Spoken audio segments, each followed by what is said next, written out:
Chapter 2 Duncan.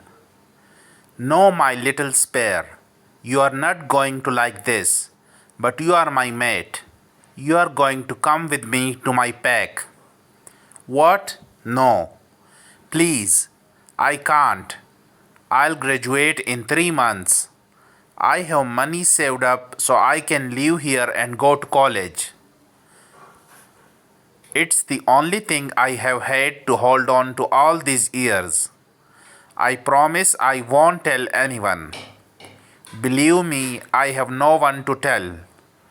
Her pleas were breaking my heart. There was no way I was going to leave my mate in this hellhole. When your shift ends, we will go to your house together and quietly gather your things. Then we will head for my pack, where we can sort it all out, I promise. Third person perspective. Spare should be made every time she looked at him and smelled his delicious scent. She just went all weak in the knees. She wanted to scream, but all she did was nod her head. It shouldn't be too hard to get her things since they will be gone. They were going out on the town tonight for some sort of celebration.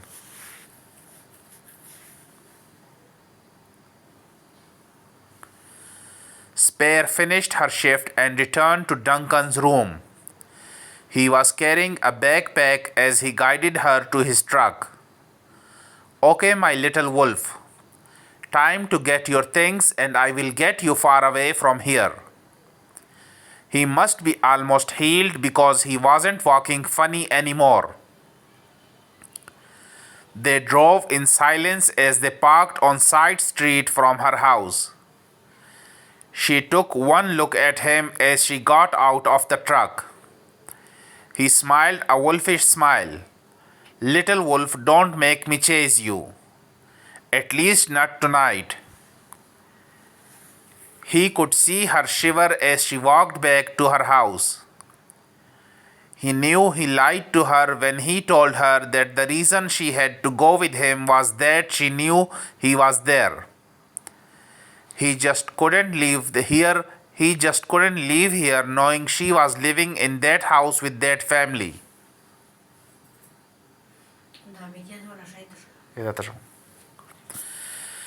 He'd finally found his mate. He wasn't letting her out of his sight ever again. They would have to do something about her name. He refused to keep calling her Spare. Her mother was a cruel bitch for giving her that name. Spare grabbed what little stuff she had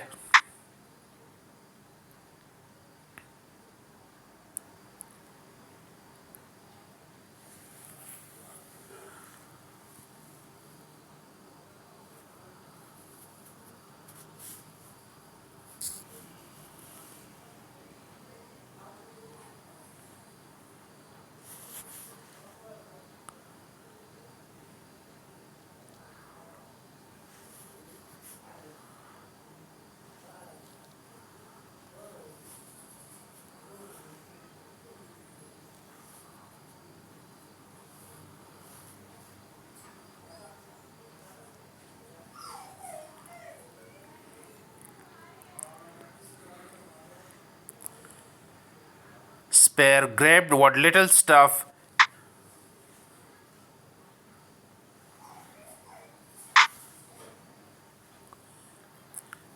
she had and the money she had saved up, angrily fitting it all into an old duffel bag. She grabbed Max, the teddy bear she made from all the torn up ones Lily tossed away in her temper tantrums. She snuck back out of the house. She walked up to the truck, cursing herself and this mad Bond crap. She yanked open the door, got inside, and slammed it shut just as her family pulled up into their drive. She dug down low so they wouldn't see her, not that it mattered that much. They could never see her anyway. It is a long 400 miles when there is an angry she-wolf in the truck with him. At first he said nothing, but when he looked over at her silent figure, he noticed tears running down her face. Crap.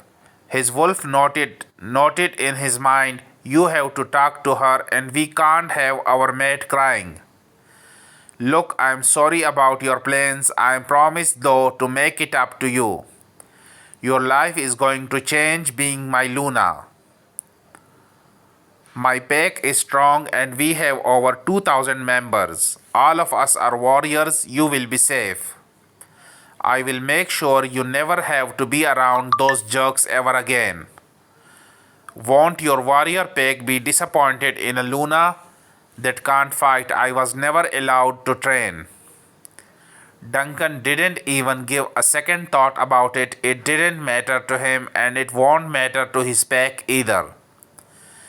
He was more worried that she was so thin she needed to eat better. He was going to take her straight to the pack doctor for a checkup. Make sure she's okay, then they will have breakfast and get her settled in his room. He knew she was angry and putting her in his room wasn't going to make things better.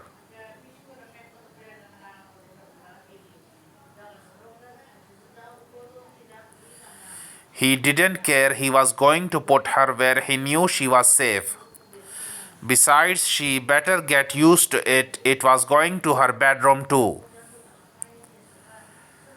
She'd fallen asleep 2 hours ago when they were almost home. 10 minutes later, he pulled up to the gate as the guards waved him through. He came up to the pack house and parked the truck. He looked over at her. She must have been exhausted to sleep so deeply. He decided to change his plans a little. He'd take her to his bed and let her sleep. He carried her inside the house as various pack members stared on in curiosity.